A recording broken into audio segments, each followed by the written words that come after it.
Om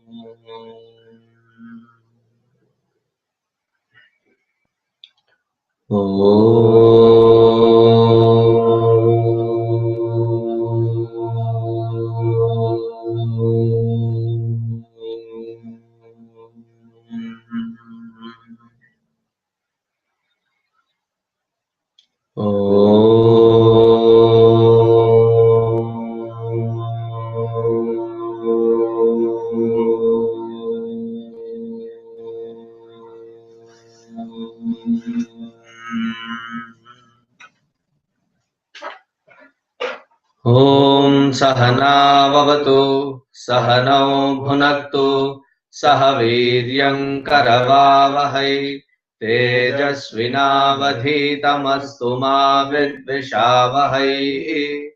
Om Shanti Shanti Shanti. Gurur Brahma Gurur Vishnu Gurur Devo Maheshwaraha Gurureva Param Brahma Tasmai Shri Gurave Namaha. Tasmai Shri Gurave Namaha.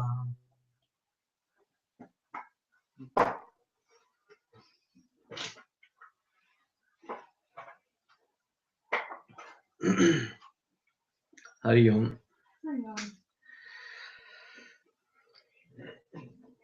Just before I start with today's, I just wanted to share an experience. I felt nice going through that experience, so I thought I would share that experience. So in Saket, when we have Balavihar, to manage the traffic, we have employed a cop. So cop comes in and he manages the traffic. So today when I was walking down towards Saket, so he saw me in the corner of his eye, and so going into Saket, he walked all the way to me.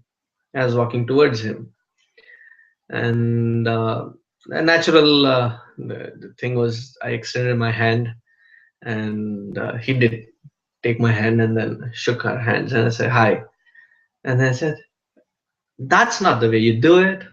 And then he goes all the way, folding his hands and bending down, and says, "Hari Om." I felt really nice.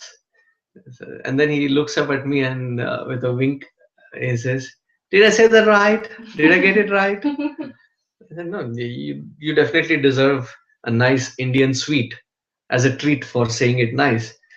So if you're going all that way, then I like something spicy, not sweet." It was nice to see that this African American cop come up to you and says "Hari Om" to you. It felt really nice. So let's start with today's. It's a 17th mantra, page number 110. So please repeat after me. Ye tad alambanam sreshtham. Ye tad alambanam shreshtham. Ye tad alambanam param. Ye tad alambanam param.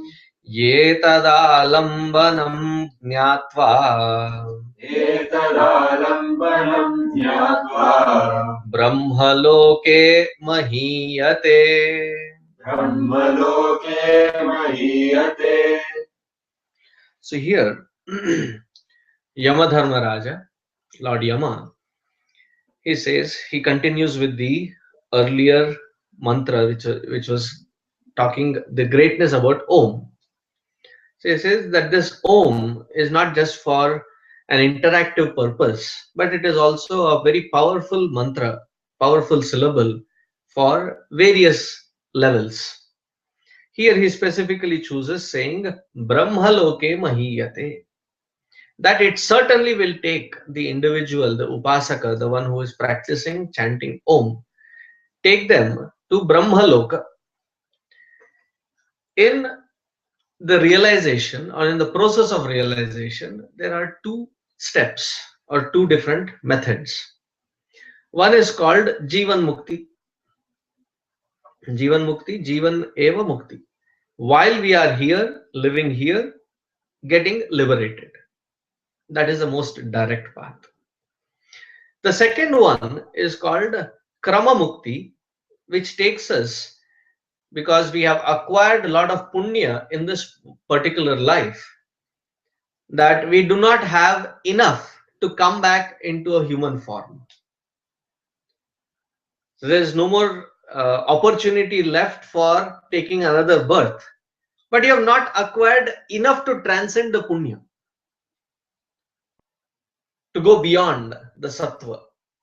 So such people, they reach to Brahma Loka. So many people who ask, is there another world? Is there heavens? So definitely, as much as this earth or this cosmos is a reality for us, the other world is equally a reality. It's a subtler plane of consciousness and expression of consciousness. So there in Brahmaloka, with one head he manages the upper worlds. Brahmaji has four heads, quad processor.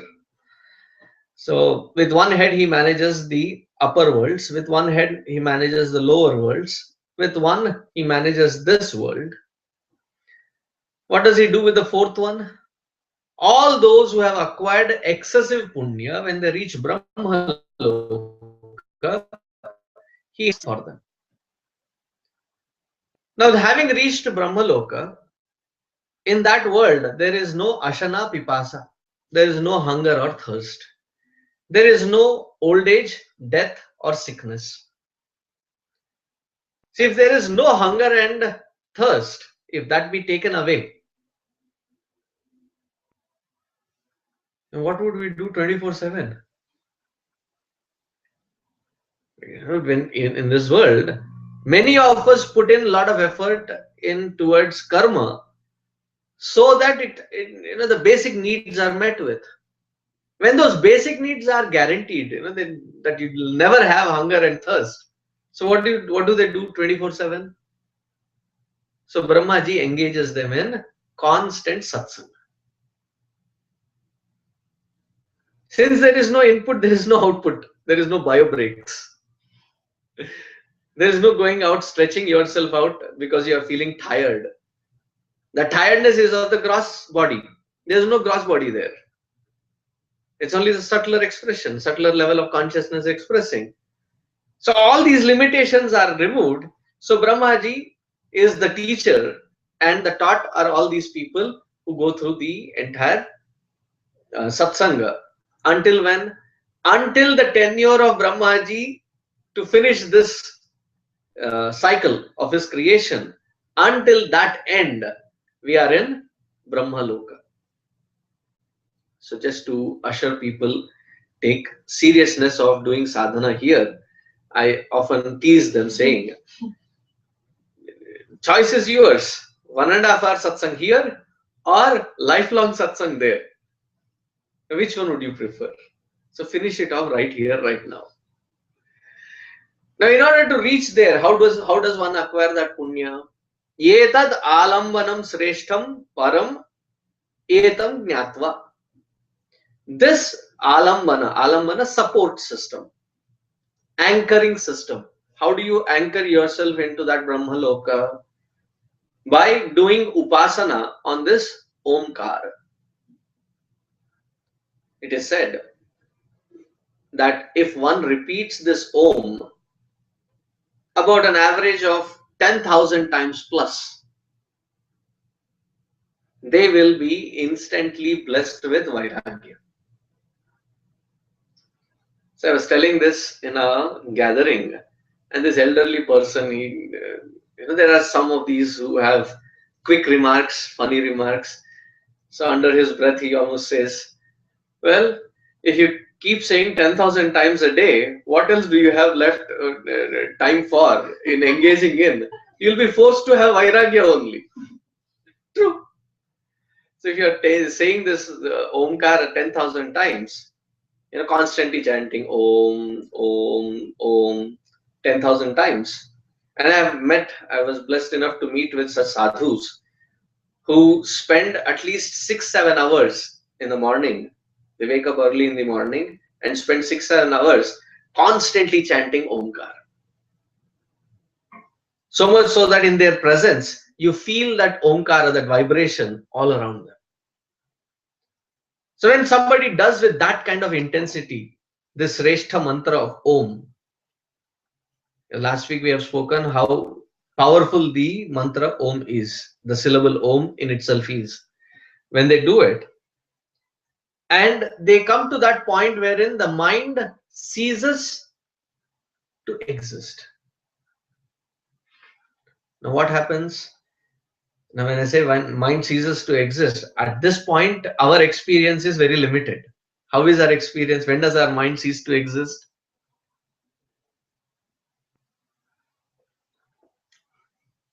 It is usually in deep sleep. That's when mind completely ceases to exist. Even the Yoga Shastra says that yoga chitta vritti nirodha. Through yoga, what do you achieve? Chitta vritti nirodha. The mind ceases. Cessation of mind is the purpose of yoga. Now, when such statements are heard, you suddenly freak out. When you say mind stops, there's nothing. Mind, there's no functionality. Or you're in a vegetative state. You're in a coma. No. There are two aspects of mind. One is willful mind, and the other aspect is unwillful mind. So when they say chitta vritti nirodha, when you want to engage your mind into an activity, you can whip that mind into action. But at the same time, it is under your control where you have to apply it. Other than your conscious effort of applying your mind and interacting with the world, the rest of the times, the mind stays put. Don't you get bored? Boredom is the lapse between thought. When the thoughts itself are gone and you are completely abiding in that pure silence within, there is no scope for boredom. Because we are not rooted in that silence, we feel boredom.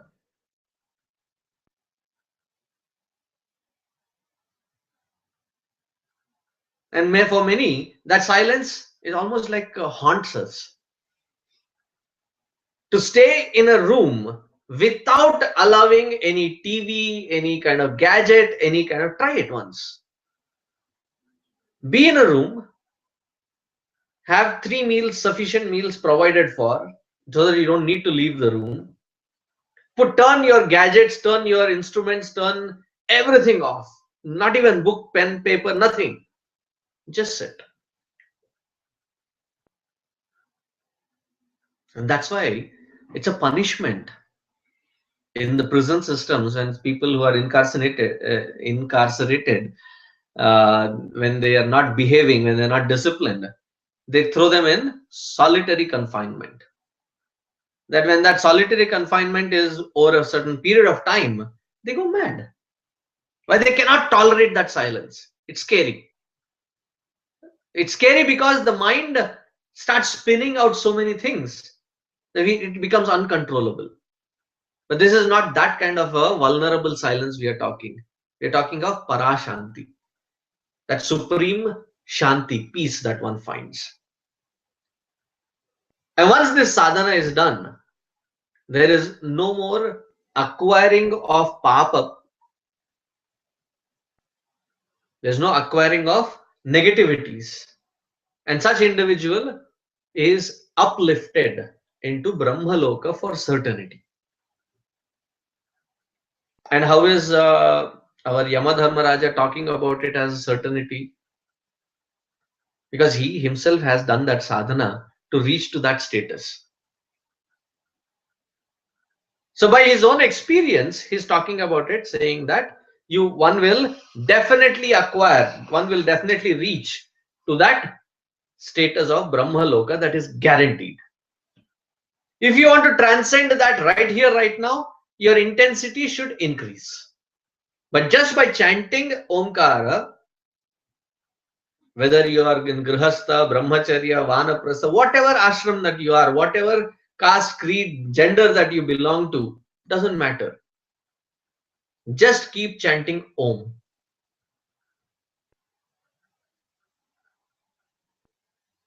And often I tell people, please do not force me to speak after I have had my lunch or dinner. Because instead of Omkara, there's only Dakara. Dakara is burping. You want to say Om, it's uncomfortable. When you sneeze, when you walk, when you talk, whatever you do, take that name Om, repeat it as many times. Brahma Loka is guaranteed. And Yamadharmaraja says it with a guarantee of his own experience, personal experience. But for somebody who has to transcend it right here, right now, for them, the intensity of Viveka through Vichara, constant manana, constant repetition of these concepts until you get the clarity of the purpose of this Vichara. And then it expresses through your actions in your day-to-day interactions with the world outside. These interactions should reflect that knowledge. So one has to take it to that intensity. What should be the line of thinking? That line of thinking is the theme of the next few mantras. So please repeat.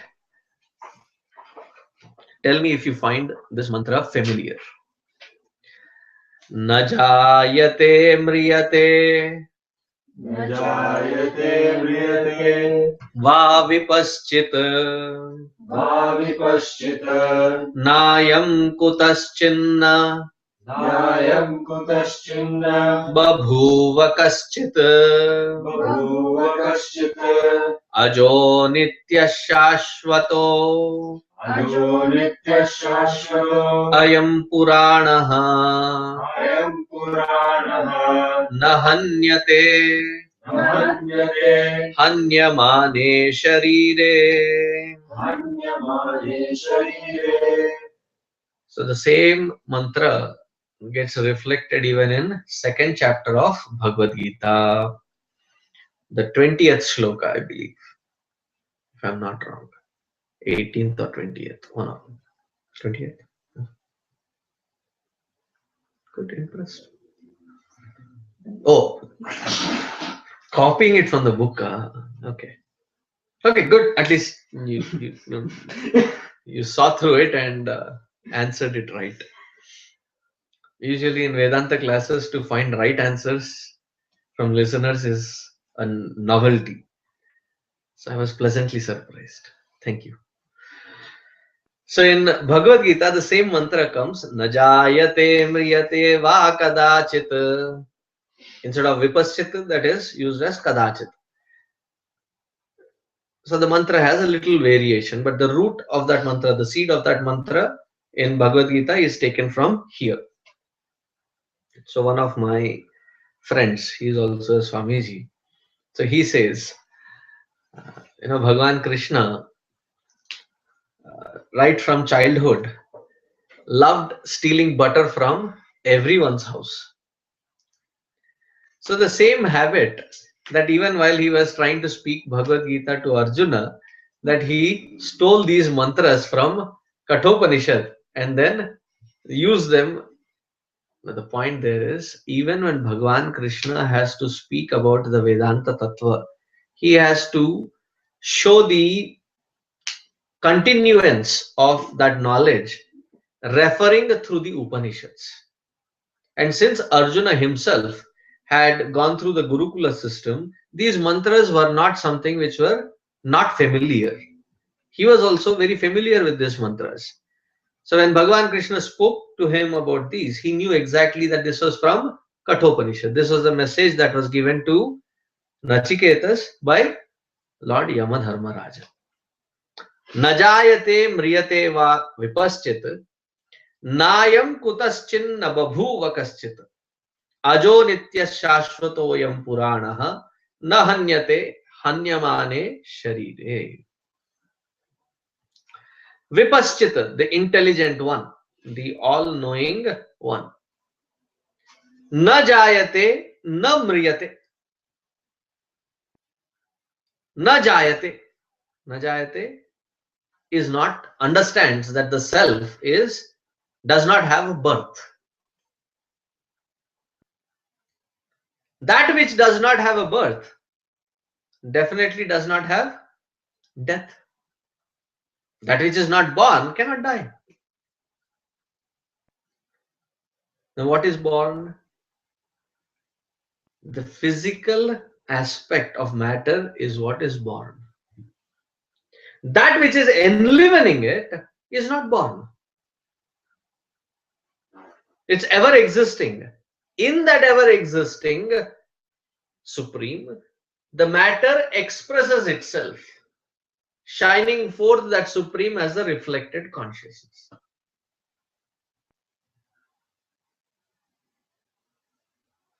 The self never is born. I think it was in Beaumont the last time that I was for a yajna. It was the very first day.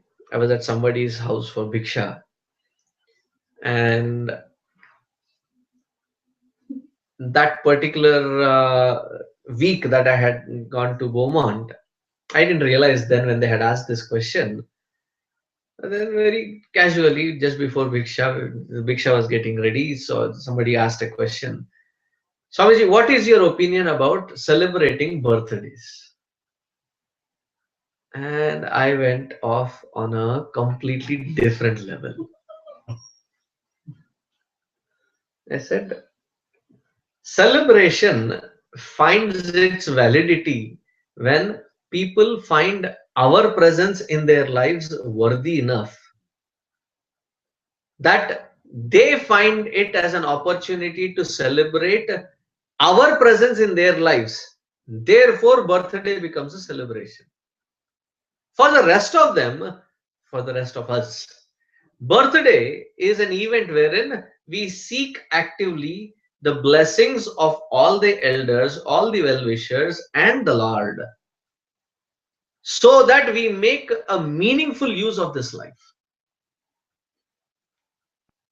Until then, we don't deserve to celebrate birthdays. The big 16. What did you achieve?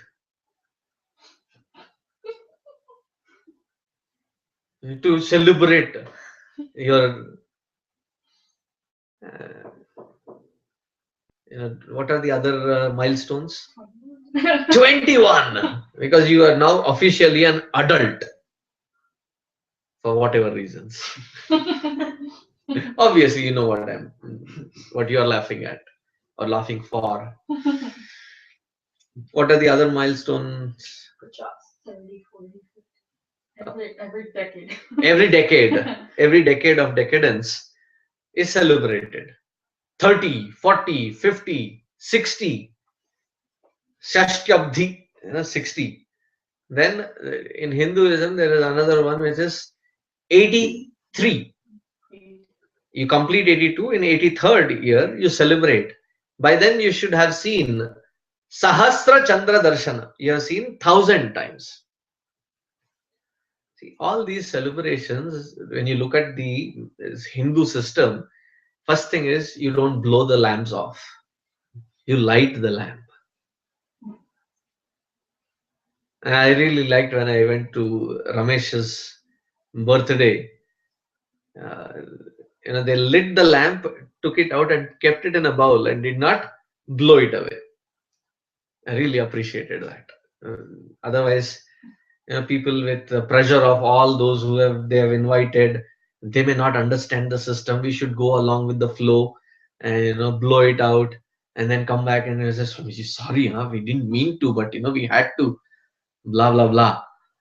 You light a lamp and then you invoke the blessings of the Lord. on that individual so that the individual has long life. Through that long life, they achieve something meaningful, purposeful in their life.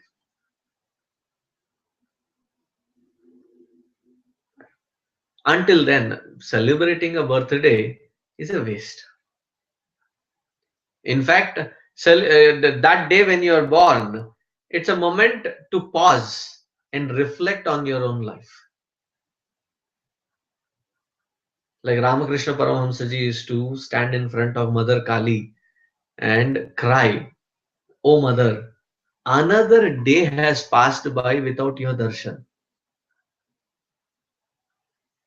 I'm not assured of another day. I don't know if I'll live or not. This day that I had has gone by without having your darshan. Let my life not be a waste without having your darshan. There's no meaning of this life without having your darshan." Similarly, our prayer should be that another year has passed by. Now you look at it, what did I achieve? Anything substantial? Another year has passed by. So what is the purpose of invoking? Invoking the blessings? So that the next year at least, every moment that goes by is purposefully, meaningfully spent. So after having said that, that is when I realized that 1 week there were about 9 people celebrating their birthdays in Beaumont, and my Diksha was in each one of those houses. I was feeling so sorry for them. So you should have given me that heads up.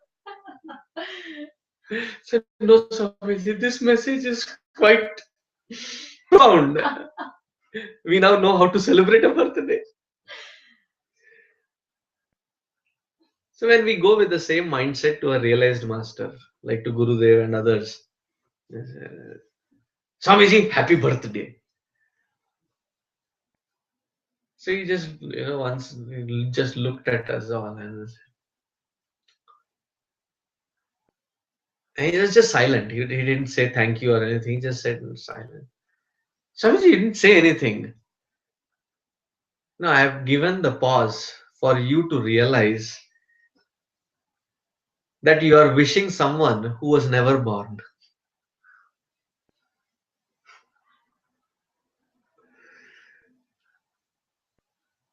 But if this be a moment to remember the Lord, if the birthday is, if my birthday is a platform for which gives you an opportunity to remember the Lord, there's no harm in celebrating it. See, his standpoint was so perfect. Because from that absolute standpoint, that which was never born, what are you celebrating a birthday for? That's why the first name of Gurudev is Om Ajaya Namaha. To the unborn one, our salutations. Na Jayate. Then Na Mriyate. Because there is no birth, there is no death. Otherwise, everything that is enveloped in matter has an MFG, has an EXP. A manufacturing date, an expiration date. Everything. There's always that break point wherein, having crossed which, it changes its format. That is a decay, that is a death. But it is only in Hinduism that the way they have explained death is a very beautiful definition. What is death? Gurudev used to put it in his very beautiful, enchanting words. He used to call it as a constructive destruction. The seed, when sown, dies in giving birth to a sapling. The saplingness dies in giving birth to a plant. In the plant, the uh, flowers bloom, the flowerness dies, giving birth to a fruit. The fruitness dies, giving possibility for millions of such to further express. So, in through this entire chain, there are different stages of death. But in and through all these different changes, there is destruction. That destruction only to provide a scope for constructive expression. And this is all for that which is enveloped in matter. But that consciousness, which is the substratum for this matter, is neither born nor dies. Na jayate, na mriyate. Nayam kutaschinna babhuva kaschit. There is nothing that Paramatma is born out of, and there can be nothing that can be born out of Paramatma.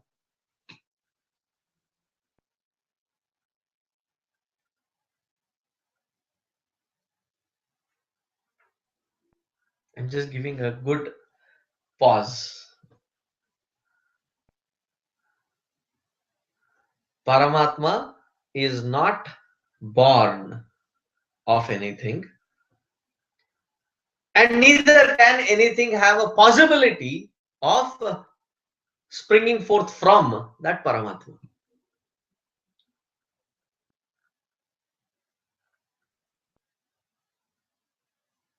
Because that which exists always exists. The existential aspect of it is always a reality. It is neither born nor dies. But what about all these different changes? It may change from one format to the other, but never ceases to exist. That is the existential reality. Where do we get caught up in sorrow, misery, and depressions? Because we are associating ourselves, attaching ourselves to that which is constantly changing. We are attached to the changes. Therefore, we have misery. What is non-changing in and through that which changes is the substratum, the existential reality. That existential reality is constant.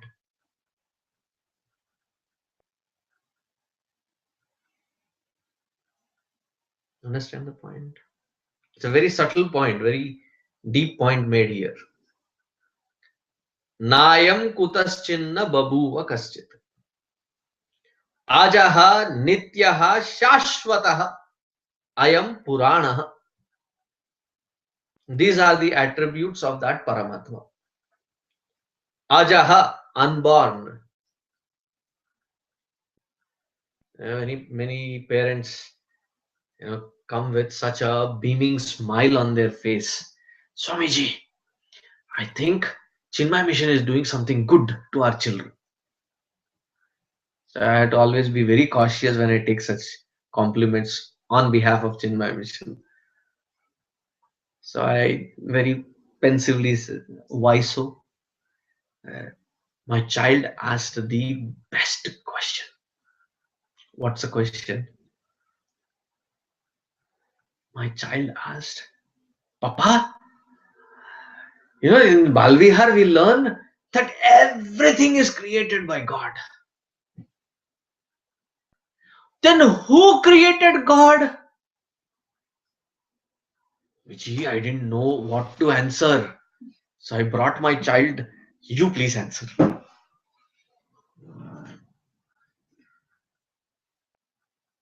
So my way of logic is based on this mantra.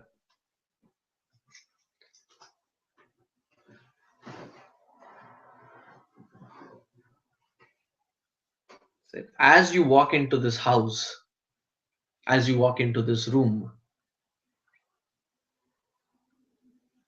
do you ever ask,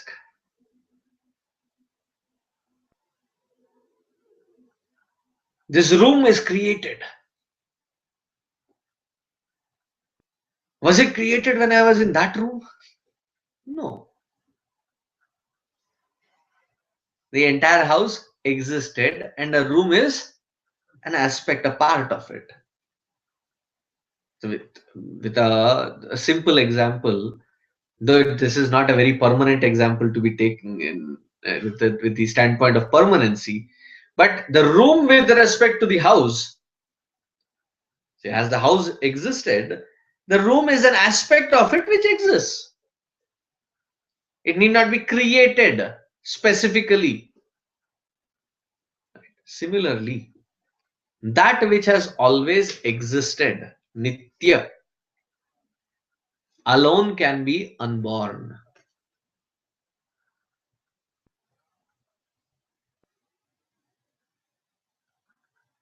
That which is nitya, ever existent, alone can be unborn.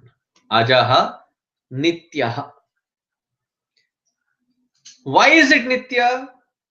Because it is shashvataha. Shashvataha, everlasting. Nothing can destroy that existential reality.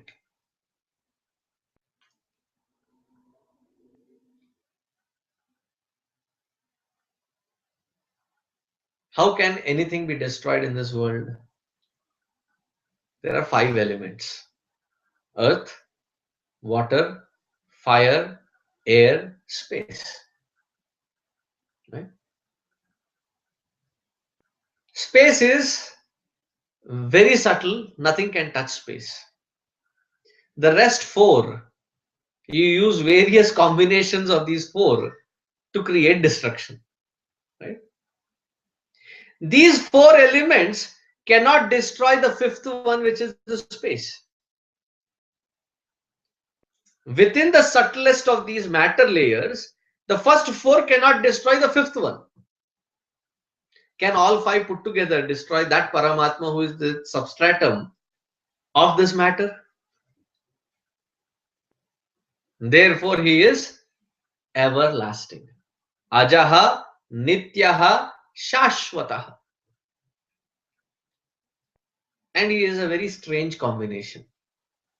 This Paramatma is a very strange combo. And what is the combination? Puranaha. Puranaha. I mean, don't understand this Purana as a word in Hindi. Then there will be a confusion. What does it mean in Hindi? Purana means? That is Sanskrit. Hindi. Hindi, it means old. Here we are not indicating Paramatma as old, but here we are talking of Paramatma as Pura. Pura, that which is the ancient most in comparison to the rest of the matter envelopment. He is the ancient most, the ever existing. In spite of being the most ancient, he does not come with the baggage of oldness. Pura api nava. Nava, that which is ever fresh, ever green, ever jubilant, ever thriving with, ever bubbling out with energy. Pura api nava. That which is the most ancient, but expresses with the most freshness. Because if there is something really old, and after a period, it starts deteriorating.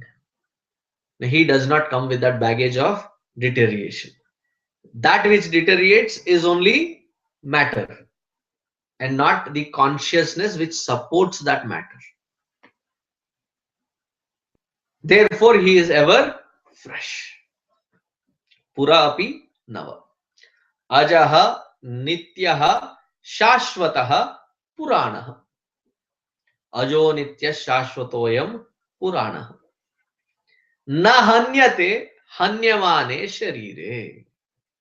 The matter decays, the matter dies, the matter changes. That which is enlivening that matter does not change.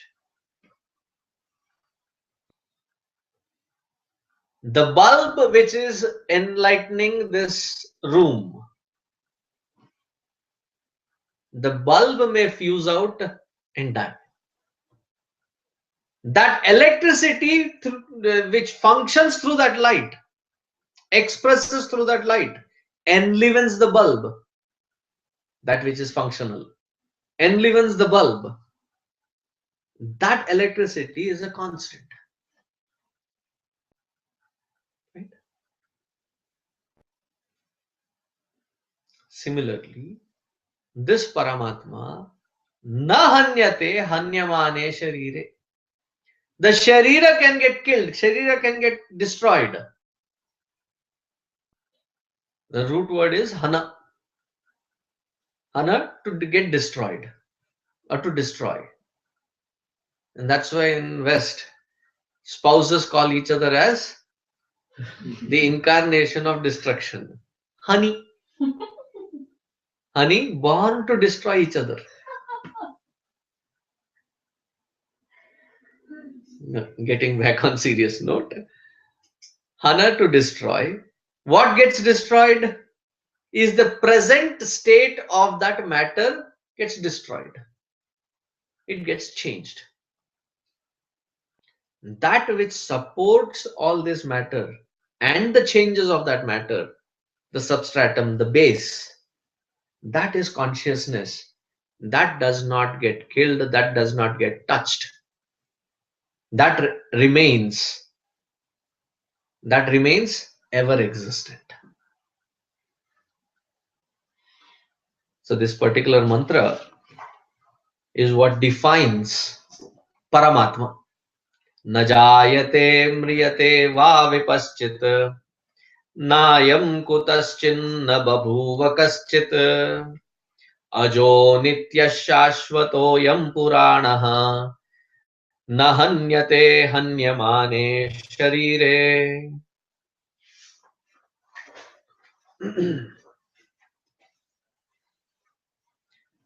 Now he takes it to the application of this in day-to-day life. In the next mantra, what is the application? He says, Hanta chen manyate hantum. Hanta chen manyate hantum. Hataschen manyate hatam. Hataschen manyate hatam. Ubhau tau na vijanitaha. Ubhau tau na vijanitaha. Nayam hanti na hanyate. Nayam hanti na hanyate. Hanta chet manyate hantum. The one who is destroying thinks that he is destroying. The one who is getting destroyed thinks that I am getting destroyed. Neither of them really understand the truth. Neither of them understand or grasp the reality. Hanta chen manyate hantum. Hataschen manyate hatam. The one who is getting destroyed says, Hai, main mar gaya.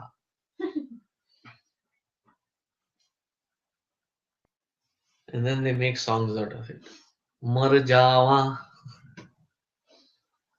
Is there a song like that? I didn't see a reaction from anybody's face. Neither the one who is killing knows nor the one who is getting killed, because what is being impacted is only at the physical gross matter level. But our attachment to this matter is so strong. It is so intense, so intimate with this matter that any slight modification in matter, we get tremors. Any modification. Have you ever had the experience of being called as uncle or auntie?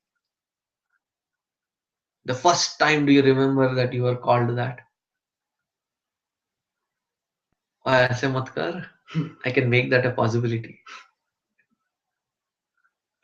Have you ever been called? It's quite an experience to go through. Have I told you about my experience? I was in Bombay. I was in a local train, and this kid was asking, "Uncle, time kya hua?" I mean, up until then, I was never called an uncle, so I didn't associate myself with that word.